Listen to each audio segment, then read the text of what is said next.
मेरे प्यारे छात्रों, ऑनलाइन क्लास में आपका स्वागत है। इसके पहले मैंने जो है मेंडल के जीवन इतिहास तथा मेंडल के सफलता के कारण के बारे में चर्चा किया था। आज हम चल रहे हैं इस चैप्टर में कुछ ऐसी शब्दावलियाँ टर्मिनोलॉजी हैं जिनको जानना बहुत आवश्यक है। तो हम चल रहे हैं आनुवंशिक शब्दावली के बारे में चर्चा करने। नंबर 1 है जीन।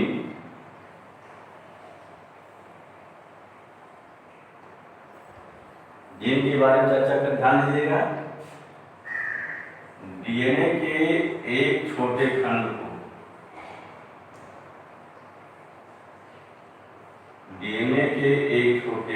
को जीन कहते हैं। क्या कहते हैं? जीन कहते हैं। जो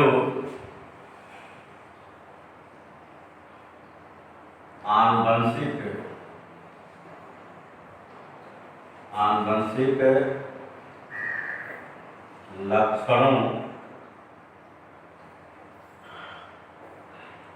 लक्षणों के वंशागत यौन जीन प्रकटन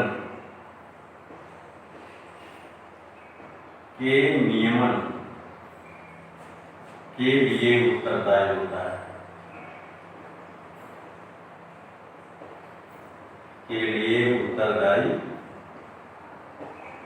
होता है। तो इस प्रकार जो है डीएनए के एक छोटे खंड को जो है हम जीन कहते हैं, जो आनुवंशिक लक्षणों के वंशागत यौन जीन प्रकटन के नियमन के लिए उत्तरदायी होता है। इस प्रकार जो है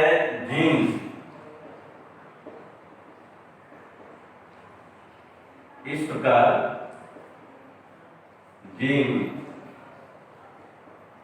आनुवंशिकी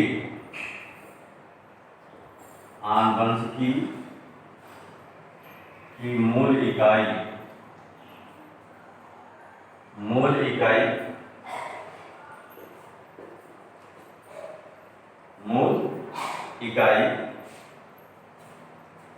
बेसिक यूनिट ऑफ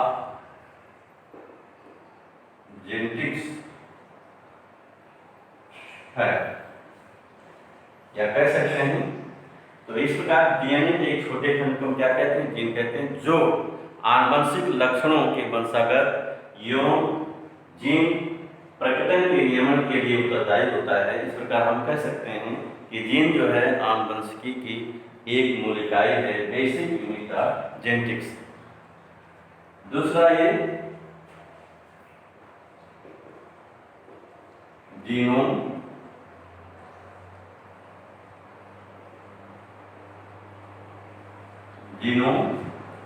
जीनोम क्या है? ध्यान दीजिएगा। किसी जीव में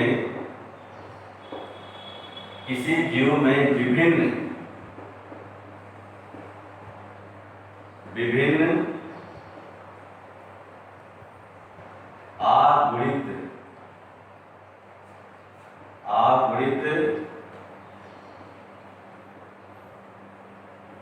गुणसूत्र के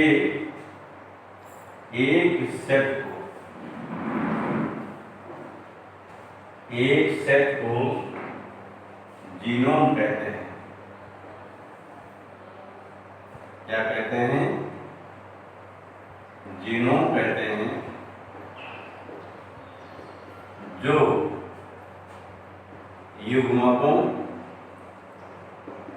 गैमीट्स के द्वारा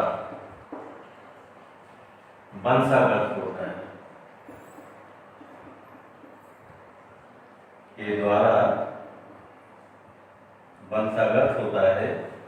उसको हम क्या कहते हैं? जीनोम कहते हैं। इसी जीव में विभिन्न आगुणित गुणसूत्रों या गुणसूत्र के एक सेट या समूह को जो होता है या समुच्चय को जीनोम कहते हैं जो युग्मकों या गैमीट्स के द्वारा जो होता वंशागत होता है, उसको क्या कहते हैं? जीनोम कहते हैं। तीसरी शब्दावली एलिलोमार्फ।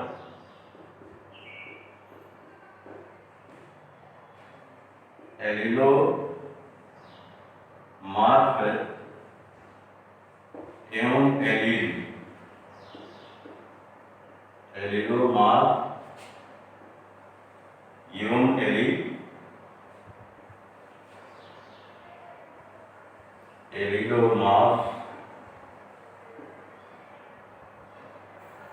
And alleles. ध्यान दीजिएगा, सर्वप्रथम बेटसन नामक वैज्ञानिक ने 1906 में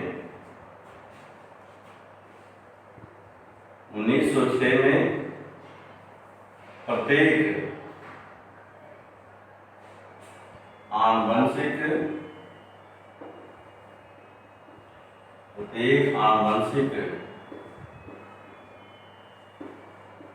लक्षण के तुलनात्मक रूपों के जीन को एलिलोमार्फिया एलिस का नाम दिया। एलिस का नाम दिया। वर्तमान समय में इस प्रकार किसी आनुवंशिक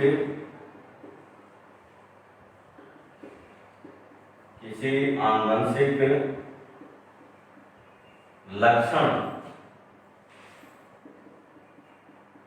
के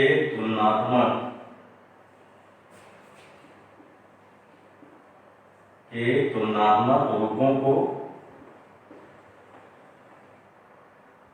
एलिलोमार्फ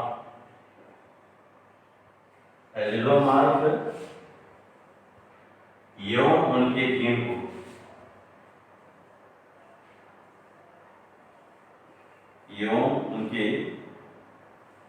जीन को एलील्स कहते हैं। क्या कहते हैं? एलील्स कहते हैं। ध्यान दीजिएगा, सर्वप्रथम बेटसन ने 1906 में प्रत्येक आनुवंशिक लक्षण के तुलनात्मक रूपों के जीन को एलिलोमार्फ या एलिस नाम दिया, और वर्तमान समय में उसको चेंज कर दिया गया है। इस प्रकार किसी आनुवंशिक लक्षण के तुलनात्मक रूपों को एलिलोमार्फ एवं उनके जीन को क्या कहा जाता है? एलील्स कहते हैं। क्या कहते हैं? एलील्स।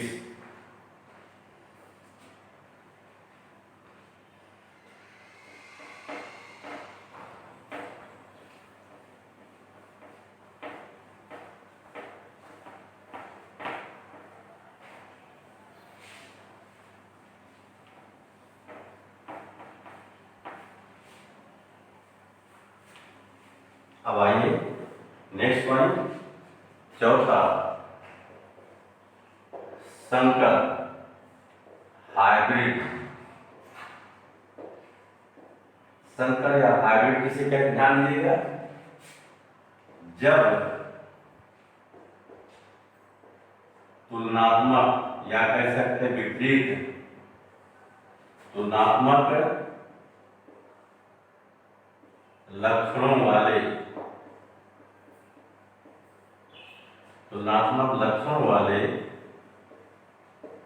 दो जनकों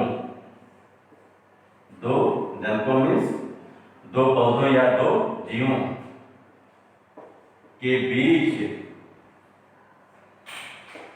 क्रॉस कराया जाता है।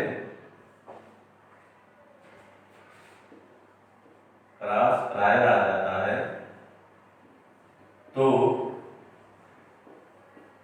उत्पन्न संतत या उत्पन्न संतान या संतान को संकर कहते हैं।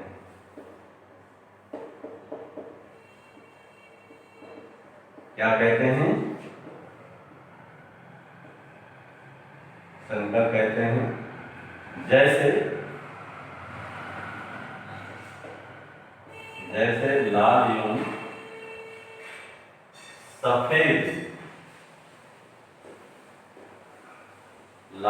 सफेद, पुष्प वाले पौधों के बीच क्रॉस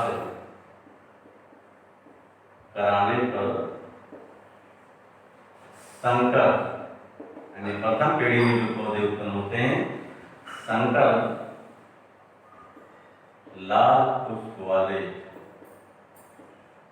पौधे उत्पन्न होते हैं।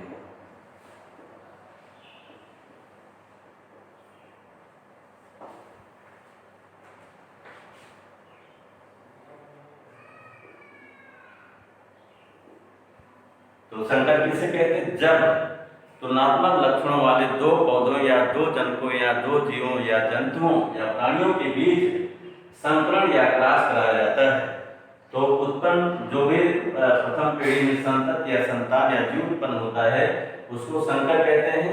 जैसे चाहे लंबा बना लीजिए, चाहे लाल सफेद, जैसे लाल एवं सफेद पुष्प वाले पौधों के बीच जब क्रॉस कराया जाता है तो प्रथम पीढ़ी में सभी जो पौधे उत्पन्न होते हैं वो संकर लाल पुष्प वाले जो होते पौधे उत्पन्न होते हैं। नेक्स्ट जो है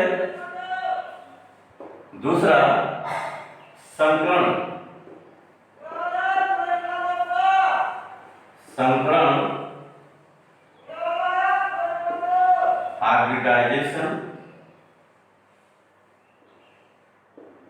हाइब्रिडाइजेशन किसे कहते हैं? ध्यान दीजिएगा। तुलनात्मक लक्षणों वाले दो जनकों के बीच,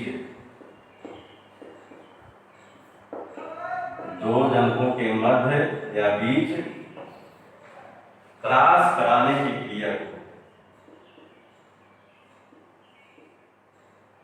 क्रॉस कराने की क्रिया को संकरण कहते हैं। क्या कहते हैं? संकरण। ध्यान दीजिए, यहाँ लिखा संकर में कि जब तुलनात्मक लक्षण है दो जनकों के बीच, यही हो गया। तो यहाँ जो जनकों के बीच जब क्रॉस कराया तो संकर उत्पन्न होते हैं, उनको हम संकर कहते हैं। लेकिन ये जो जनकों के बीच ये क्रॉस कराया जाता है दो जनकों के बीच, उस क्रिया को क्रॉस कराने की क्रिया को क्या कहते हैं? संकरण कहते हैं। नेक्स्ट आइए, प्रभावी लक्षण।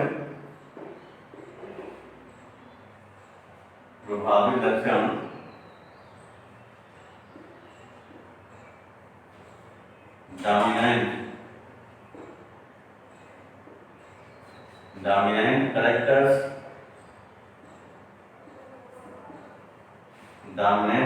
ध्यान दीजिएगा, जब तुलनात्मक लक्षणों वाले पौधे ले सकते हैं, लक्षणों वाले पौधों के बीच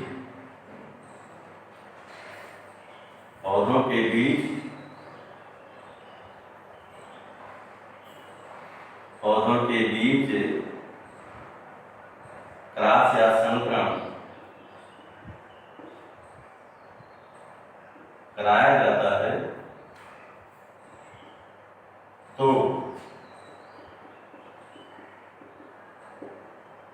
प्रथम पीढ़ी F1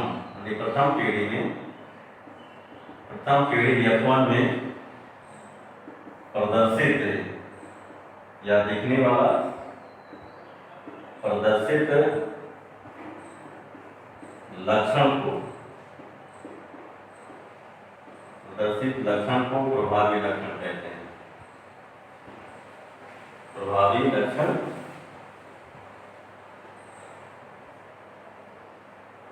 कहते हैं। जैसे ध्यान दीजिएगा, जैसे लंबे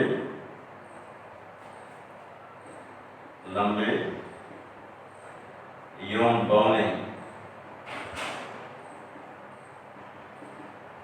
बौने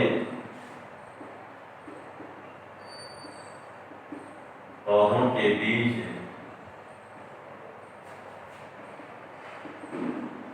संकरण या क्रॉस कराने पर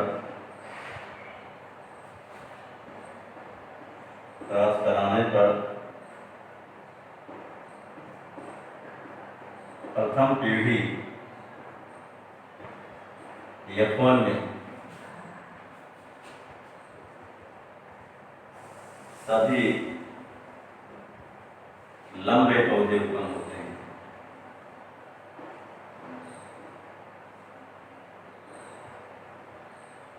सभी लंबे पौधे उत्पन्न होते हैं। तो ध्यान दीजिएगा, तो यहाँ पर जो है, यहाँ पर लंबा लक्षण जो है, लंबा लक्षण प्रभावी लक्षण होता है। लंबा लक्षण ही प्रभावी लक्षण होता है। ध्यान दीजिएगा, इसमें जो है जब लंबे एवं बौने पौधे के बीच हम क्रॉस कराते हैं, जैसे ध्यान दीजिएगा, ये कैपिटल टीटी लंबा और स्मॉल टीटी द्वार बौने का जब क्रॉस कराते हैं तो यहाँ पर कैपिटल टी स्मॉल टी यहाँ आल काल हो जाता है। तो प्रथम पीढ़ी में सभी जो है या लंबे पौधे, यहाँ पर लंबे और बौने के दोनों जीव होते हैं। तो सभी जो होते हैं लंबे पौधे उत्पन्न होते हैं। तो इसलिए लंबा लक्षण जो होता है ये प्रभावी होता है। क्या होता है? प्रभावी होता है।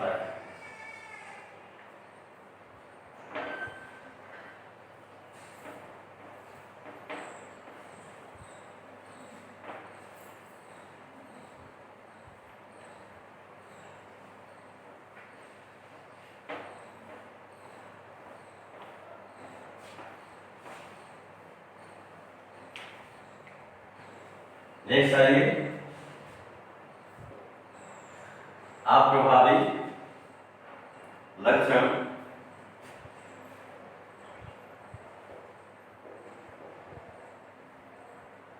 अप्रभावी लक्षण रिसेसिव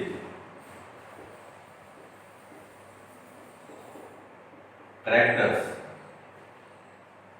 ध्यान दीजिएगा, अभी मैंने बताया कि जब जो है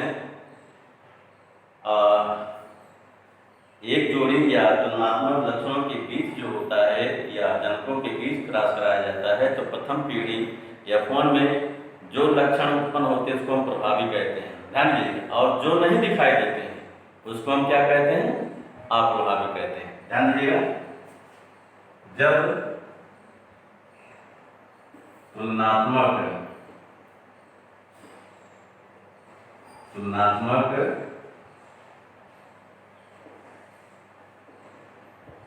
लक्षणों वाले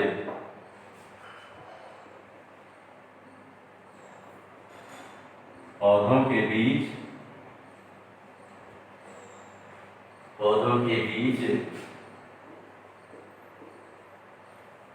क्रॉस कराया जाता है या संकरण कराया जाता है तो जो लक्षण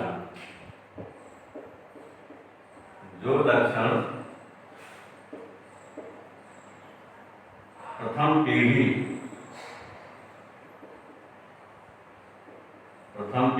F1 में प्रदर्शित नहीं होता है, प्रदर्शित नहीं होता है अर्थात छिपा होता है। क्या होता है? छिपा होता है, उसे अप्रभावी लक्षण कहते हैं। क्या कहते हैं? उसे अप्रभावी लक्षण कहते हैं। जैसे जैसे लंबे एवं बौने पौधे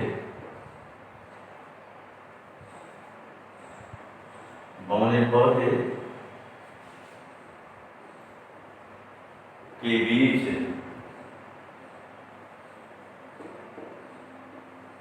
क्रॉस कराने पर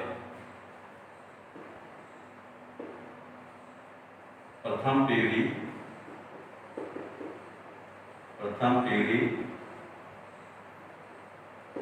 F1 में लंबा लक्षण प्रदर्शित होता है। लंबा लक्षण प्रदर्शित, परंतु बौना लक्षण प्रदर्शित नहीं होता है। प्रदर्शित नहीं होता है। तो यहां पर जो है, यहां पर बौना लक्षण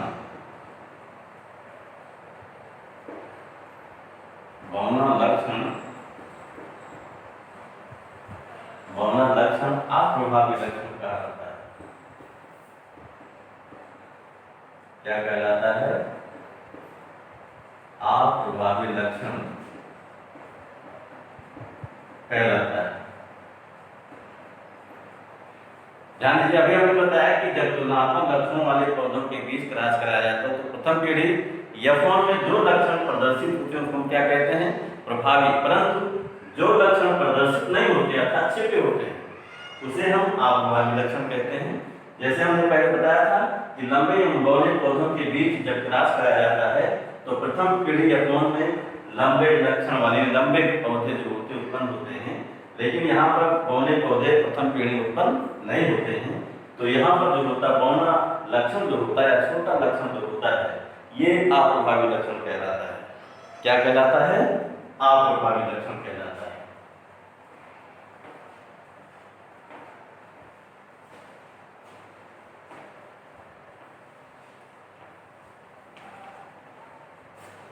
नेक्स्ट आइए, नेक्स्ट फिनोटाइप या दृश्य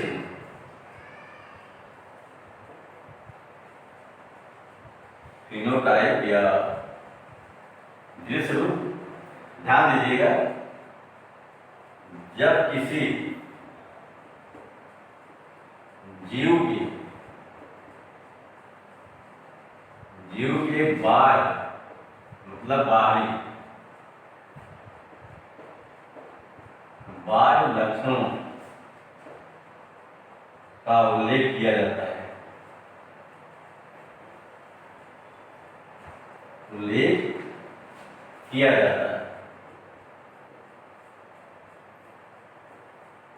तो उसे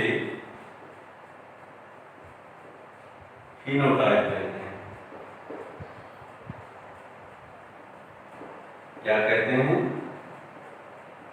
फिनोटाइप मतलब बाहर से जो दिखता है जीव में, अगर उस लक्षण का वर्णन किया जाता है, उसको इस बारे में चर्चा किया जाता है, तो उसको जो होता है फिनोटाइप दृश्य रूप कहते हैं।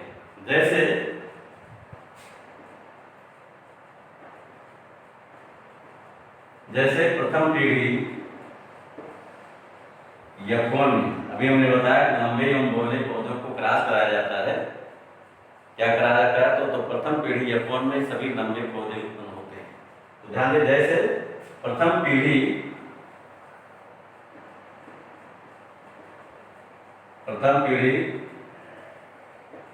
F1 में उत्पन्न होने वाले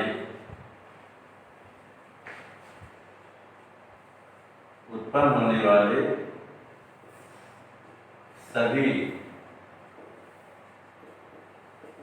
पौधों का एक फिनोटाइप होता है। क्या होता है? एक फिनोटाइप होता है, अर्थात सभी लंबे पौधे उत्पन्न होते हैं। क्या होते हैं? लंबे पौधे उत्पन्न होते हैं। तो यहां पर जो है ये लंबा लक्षण जो होता है फिनोटाइप क्या है? फिनोटाइप। दूसरा ये जीनोटाइप या जीन रूप। जीनोटाइप या जीन रूप। ध्यान दीजिएगा, अभी हमने बताया कि जब किसी जीव के बाह्य लक्षणों का या बाह्य लक्षणों का उल्लेख किया जाता है तो उसको क्या कहते हैं? उसको जीनोटाइप। लेकिन इसका उल्टा ये जीनोटाइप कह रहा था, अर्थात जब किसी जीव के आंतरिक लक्षणों या जीनों का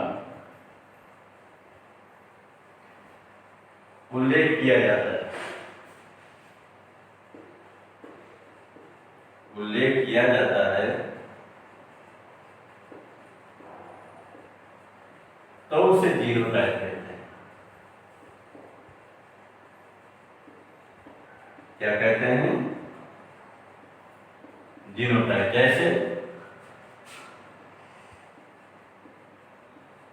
जैसे प्रथम पीढ़ी F1 में उत्पन्न होने वाले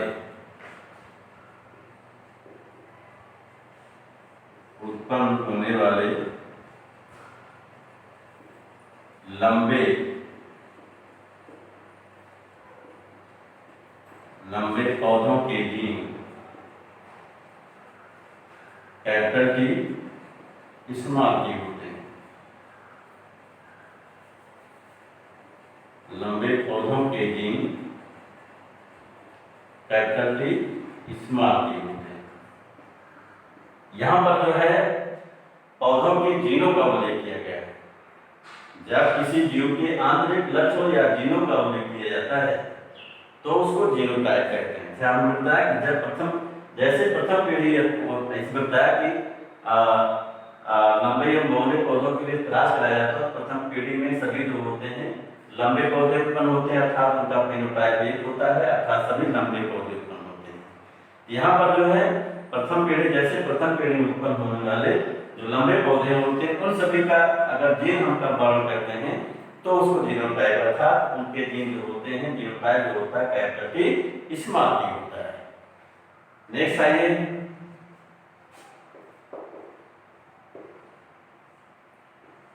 समयुग्मजी।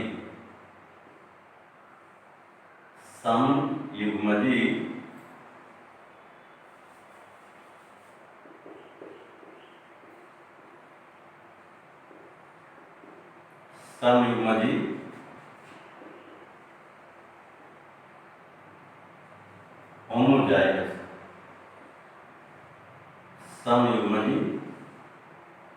होमोजाइगस ध्यान दीजिए, जब किसी आनुवंशिक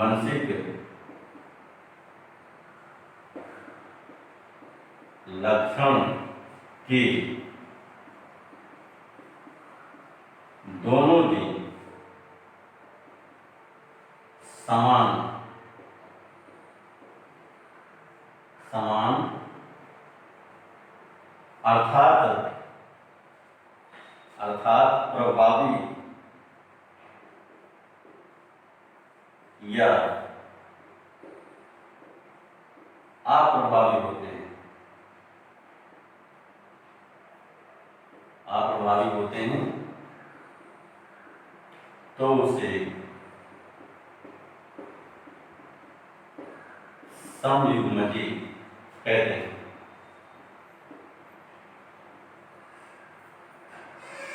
क्या कहते हैं? समयुग्मजी कहते हैं। जैसे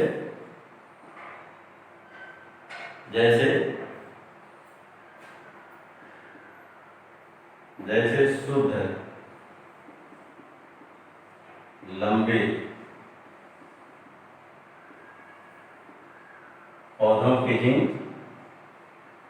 कैपिटल टी एवं शुद्ध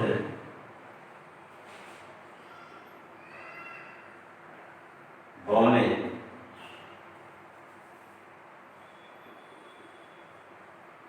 एवं शुद्ध बौने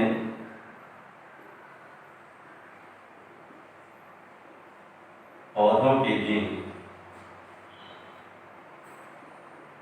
स्मॉल टी होते हैं। क्या होते हैं? Small T. तो समयुग्मजी किसे कहते हैं? होमोजाइगस। जब किसी आनुवंशिक लक्षण के दोनों जीन समान अर्थात प्रभावी या अप्रभावी होते हैं तो उसे क्या कहते हैं? समयुग्मजी। जैसे आप देखिएगा, शुद्ध लंबे पौधे के जीन क्या है? कैपिटल टी, ये प्रभावी है, समान है।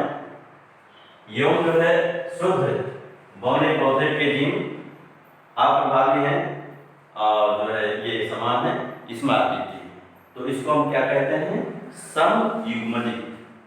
नेक्स्ट जो है विषम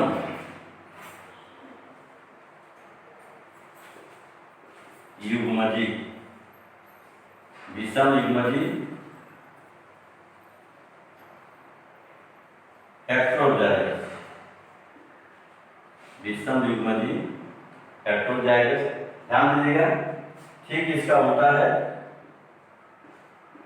जब किसी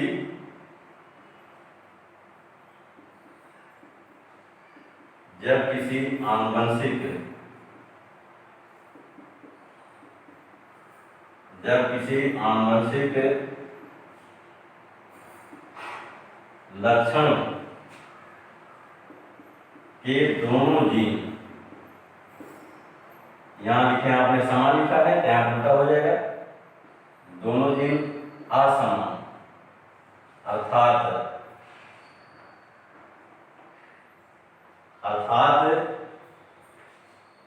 एक प्रभावी एवं दूसरा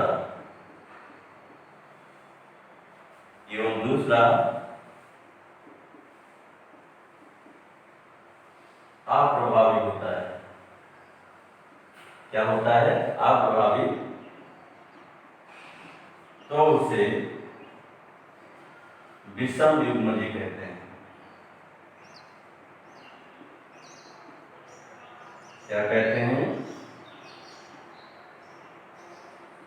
विषम युग्मजी कहते हैं। यानी जैसे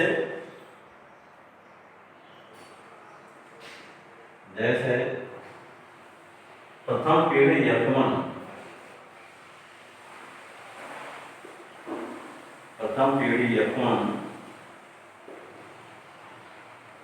में उत्पन्न होने वाले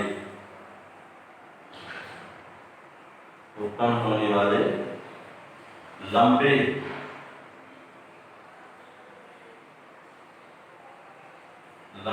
पौधों के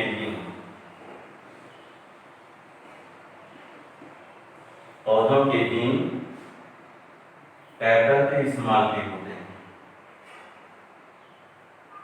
क्या होते हैं? कैपिटल टी प्रभावी है और स्मॉल टी अप्रभावी। तो दोनों क्या है? जो है असमान, एक समान नहीं है ना यहाँ कैपिटल टी है ना स्मॉल टी है। तो एक कैपिटल टी नहीं प्रभावी और स्मॉल टी अप्रभावी। इस प्रकार जब किसी आनुवंशिक लक्षण के दोनों जीन जो होते हैं असमान अर्थात एक जीन जो होता है प्रभावी एवं दूसरा अप्रभावी होता है तो उसे जो है विषम युग्मजीव कहते हैं। जैसे प्रथम पीढ़ी या कौन या देखिए प्रथम पीढ़ी में उत्पन्न होने वाले लंबे पौधों के बीज जो होते हैं कैपिटल टी और स्मॉल टी होते हैं।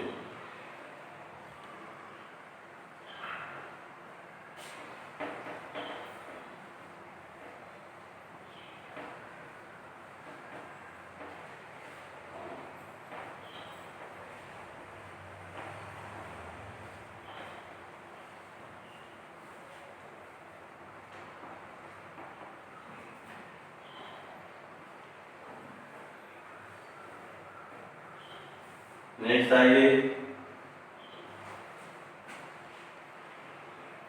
एक संकर संकरण। एक संकर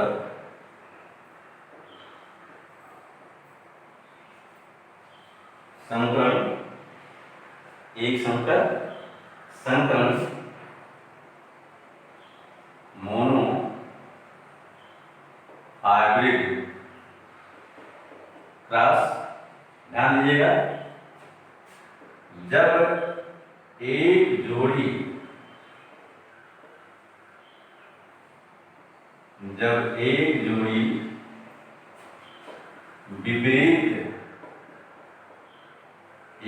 विपरीत या तुलनात्मक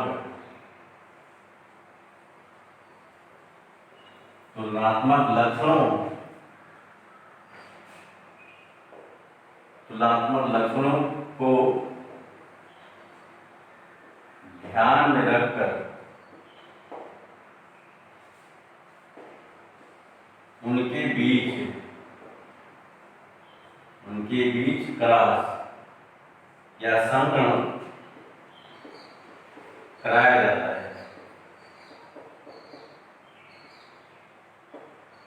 जाता है तो उसे एक संकरण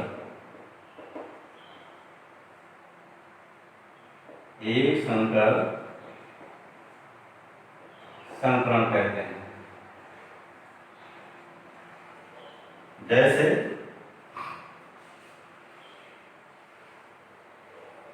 जैसे लाल एवं सफेद पुष्प वाले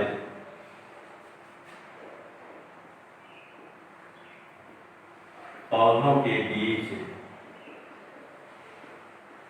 संकरण।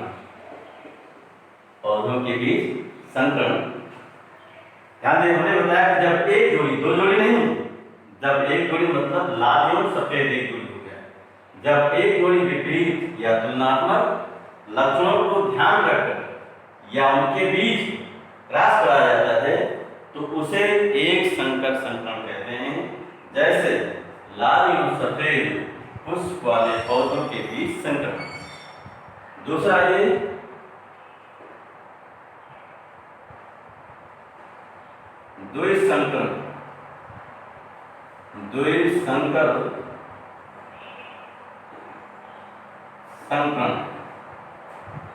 द्विसंकर संकरण डाइहाइब्रिड क्रॉस। और यहाँ उल्टा हो जाएगा, ध्यान दीजिएगा, जब दो जोड़ी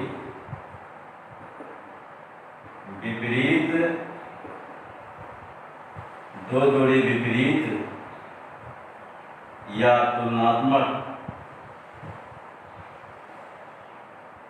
लक्षणों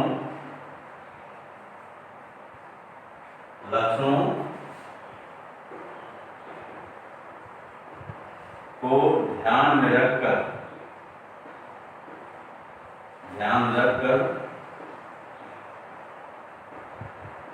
उनके बीच क्रॉस कराया जाता है। क्या कराया जाता है? क्रॉस कराया जाता है तो उसे द्विसंकर संकरण कहते हैं। एग्जाम्पल में जैसे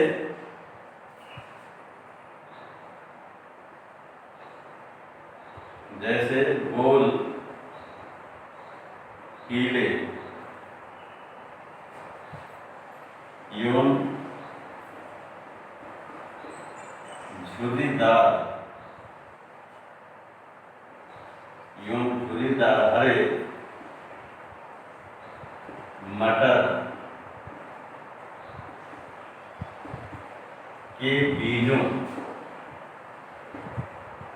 से उगे पौधों के बीज क्रॉस या संकरण। अब हमने बताया था यहाँ पर पहले था एक जोड़ी, लेकिन यहाँ पर जब दो जोड़ी विपरीत या तुलनात्मक लक्षणों के बीच या उनको ध्यान रखकर उनके बीच क्रॉस कराया जाता है तो उसे द्विसंकर संकरण कहा जाता है। जैसे गोल कीड़े एक जोड़ी हो गया, झुर्रीदार हरे एक जोड़ी, तो दोनों मिलाकर दो जोड़ी। जैसे गोल कीड़े एवं झुर्रीदार हरे मटर के बीजों से उगे पौधों के बीच क्रॉस। इसी प्रकार यह संकरण जो होता है बहुसंकर संकरण कहलाता है। जब दो से अधिक लक्षणों के बीच में जो होता है ध्यान रखकर उनके बीच क्रॉस कराया जाता है तो उसको बहुसंकर संकरण कहते हैं। बहुसंकर में त्रिसंकर, चतुर्संकर और जो होता है पंचसंकर इत्यादि प्रकार के जो होते संकरण होते हैं।